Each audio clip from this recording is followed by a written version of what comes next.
Hi guys, so today I'm just going to be going over two extensions that you can use for Visual Studio Code for Python. So the first one is called Python. So if you come down here, click on extensions and then just search for Python.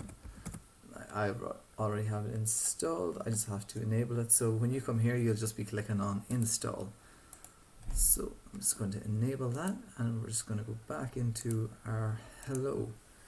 So this will allow us to finish off code blocks. For example, let's say start typing in print and then we can see that print comes up, so we can either click on it and finish it, or instead of doing that we can click on print and just press on enter and that will finish off that code block. There are obviously other ones we can do, like try catch, try except finally statements, and it'll like put those out for us. It's very handy. It'll kind of speed up your programming. Another extension that I like is Arepl. So Arepl.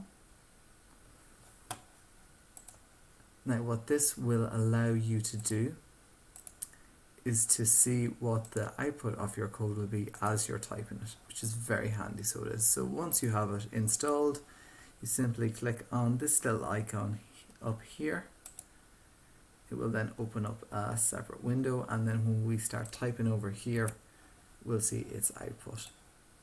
So we don't actually have to run the code, we can see what's going to print out, and it'll work in real time. It'll also work for variables. So let's say if we had cats equal to 9, we can see it there.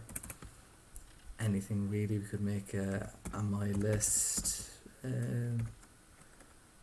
could, well, no, let's actually make a proper list. So let's say 1, 2, 3, 4, 5.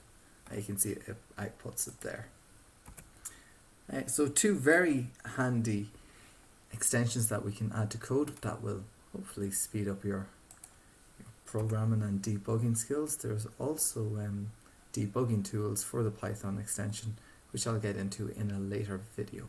Thanks for watching guys, and don't forget to hit that subscribe button. Cheers.